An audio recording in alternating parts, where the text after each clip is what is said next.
Welcome back to the battle camp. My name is Rahul. Let's talk some MMA. Before we do though, I've tried to give myself a cheeky little haircut because we're in lockdown over here, you know, and I try to, little fade up around the sides. Hair's a fucking mess. All right, so my guy, my best mate, John Morgan, during the pre-fight press conference last night, speaking to the man himself, Dana White, asked him, Dana, why won't you just leave Khabib alone? Why won't you just leave him alone and let him retire? And Dana White's response made me chuckle. Made me chuckle a little bit because, like, Dana White is so hell-bent on bringing Khabib back for one more fight. But I don't believe it's just for one more fight. Like, before I thought Dana White just wanted Khabib to fight. He just wanted him to have another fight because he felt that performance against Gaethje is the best performance we've ever seen from Khabib. And for him to go out now, like, it left everyone, like even me, it left me wanting more. Like, I wanted to see him fight again. Do you know what I mean? Like, you've just seen him do that to Gaethje and then he decides to just retire. It kind of leaves a bit of a bitter taste in your mouth. And that's what I thought Dana was kind of feeling. He was feeling the same sort of emotions like me. Do you know what I mean? But now that I think about it, now that I deep it, the way Dana White spoke in his interview with Brett Okamoto and my friend John Morgan, and I keep calling him my friend because he came on this channel and he was really gracious with his time. He gave me an hour, so please do check that interview out if you haven't seen it already. But the way Dana White seems to be talking about the lightweight division, it just kind of dawned on me. It's not he wants to see Khabib fight again. He wants to make his whole priority is Khabib vs Conor 2. Like, that's all he cares about. Because he also talked about the fact that he's looking to make Dustin Poirier against Conor McGregor 3. And his justification for trying to make that fight is both guys want it. How many times have two guys wanted a fight in the UFC and it not get made?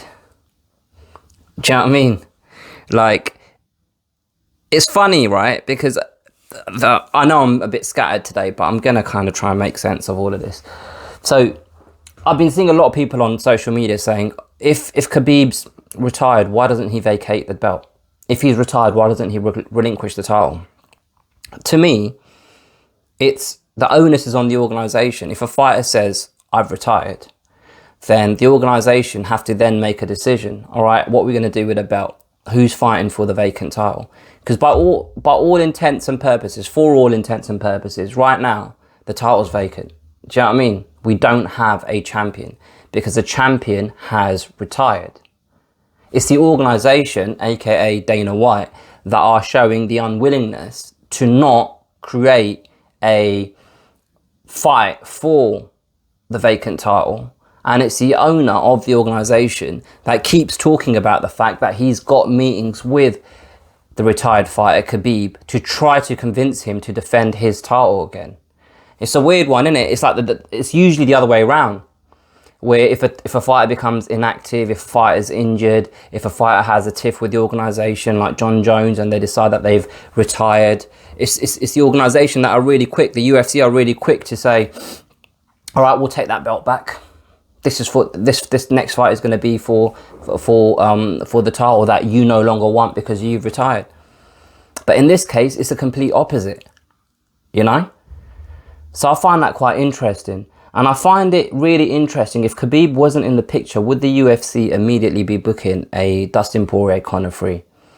Like, this fight, there's a lot of risk involved in this fight. Like, if you're just thinking commercially from the point of view of Conor McGregor, like, don't get me wrong, I think no matter when, who Conor McGregor fights, what sort of a form he's on in terms of how many fights he's lost previously and all of that stuff, I feel like he'll sell pay-per-views. But if Dustin Poirier beats Conor McGregor again, I don't know whether he'll be able to reach the record numbers in terms of pay-per-view sales that he is able to, or was able to, with the Dustin Poirier fight and the Khabib fight, etc. I saw a graphic recently about the top 10 highest selling pay-per-views, and like 6 or 7 of them were Conor McGregor. We'd reach high numbers, but could we reach that level again if he lost to Dustin Poirier again? I don't know. But that's what I love about Conor McGregor. He's willing to take these risks. He's willing to bet on himself. But with all that being said, it's almost like Dana White's like a child who you can't say no to. He just feels so like stubborn. And Dana White wants what he wants, and that trait in his personality is what's enabled him to achieve the goals that he has. But like I said, I don't feel like the infatuation with trying to make Khabib fight again is solely to see Khabib fight again. It's all based around Khabib against Conor too.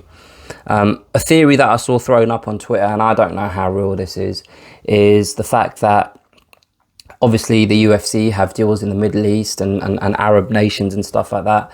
And someone said, Dana wanting Khabib to fight again so badly, has it got anything to do with the site fees that he gets from Abu Dhabi and the TV deals that they have out there? Who knows? But you can tell all of this is about the commercials of it. Do you know what I mean? Because the first fight between Conor and Khabib, it was hardly like a classic when it comes to the actual fight. It was a very solid performance from Khabib, but it wasn't like a back and forth war where you can say to yourself, bloody hell, Conor might win this next one. Do you know what I mean? Like anyone giving Conor a chance going into that second fight is based off, oh, Conor wasn't really training for the first fight. And how do you validate that? How do you sit there and validate that? Nothing really happened in the fight itself to give you enough reason to think that Conor has a chance because of X, Y, and Z happened in the first fight, you know?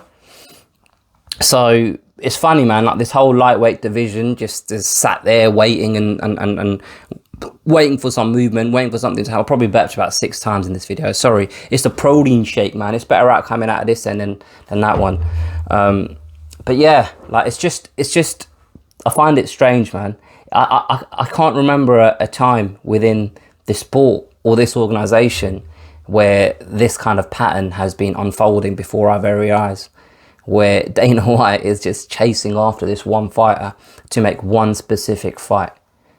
Because like, I don't know, like if Conor McGregor, when he said he retired last year or whatever, if he actually did retire and didn't fight Dustin Poirier, would there still be this urge to have Khabib come back again?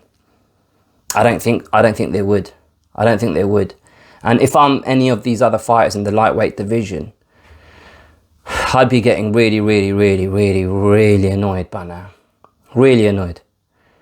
And also, finally, just quickly want to say, like, Dana White kind of justified his kind of pursuit of Khabib. The doorbell's happening. His pursuit of Khabib by saying, why does he keep taking these meetings? Why does he keep taking these meetings? It's a bit of a nice ego boost, isn't it? When someone's chasing you like the way Dana's chasing Khabib. Khabib probably takes his meeting because he's going to be there anyway. He's going to be in Abu Dhabi anyway. So, all right, might as well sit down with boss man, keep it sweet with him. But I don't know, man. I find it funny. It almost comes to a point where you think to yourself, stop chasing him. Maybe that will actually make him want the fight if you don't give him the attention. Do you know what I mean? Don't give him the attention and maybe he'll turn around and say, hey, Dana, why you not call me?